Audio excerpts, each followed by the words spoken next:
The Book of Judith, narrated from the New Jerusalem Bible. Introduction and Chapter 1. A story of the triumph of faithful Jewry over the embattled forces of evil. Judith means merely the Jewess, and she personifies the true daughter of Israel.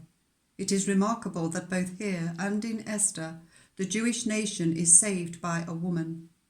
The fervent nationalism of the book is tempered by openness. The pagan Achior recognizes the power of God, protector of the Jews. The book may well have been written about 150 BC, but the setting of the story is indeterminate, for the main characters are unknown in any records, and the author's use of both geography and history is inexact and imaginative. Judith chapter 1. The campaign of Holofernes. It was the 12th year of Nebuchadnezzar, who reigned over the Assyrians in the great city of Nineveh. Arphaxad was then reigning over the Medes in Ecbatana. He surrounded this city with walls of dressed stones, 3 cubits thick and 6 cubits long, making the rampart 70 cubits high and 50 cubits wide. At the gates he placed towers 100 cubits high, and at the foundations 60 cubits wide, the gates themselves being 70 cubits high and 40 wide, to allow his forces to march out in a body and his infantry to parade freely.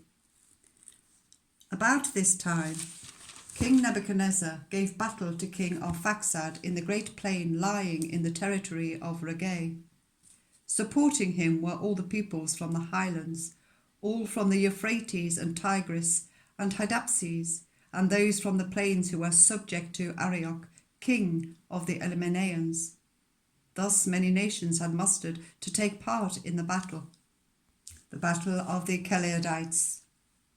Nebuchadnezzar, king of the Assyrians, sent a message to all the inhabitants of Persia, to all the inhabitants of the western countries, Cilicia, Damascus, Lebanon, Anti-Lebanon, to all those along the coast, to the peoples of Carmel, Gilead, Upper Galilee, the great plain of Esdraelon, to the people of Samaria and its outlying towns, to those beyond Jordan, as far away as Jerusalem, Bethany, Kilos, Kadesh, the river of Egypt, Tarpanes, Ramesses, and the whole territory of Goshen, beyond Tanis too and Memphis, and to all the inhabitants of Egypt as far as the frontiers of Ethiopia.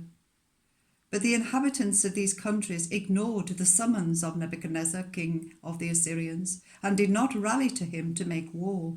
They were not afraid of him, since in their view he appeared isolated.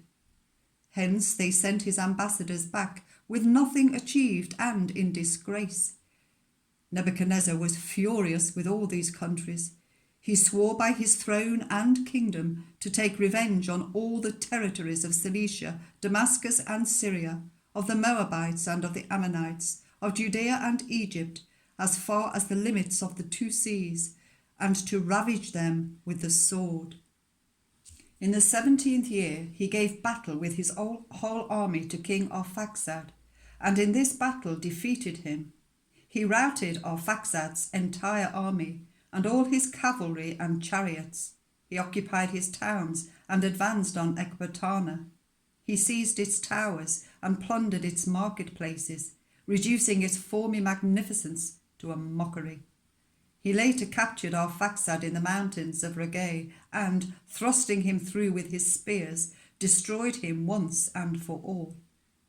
He then retired with his troops and all who had joined forces with him, a vast horde of armed men.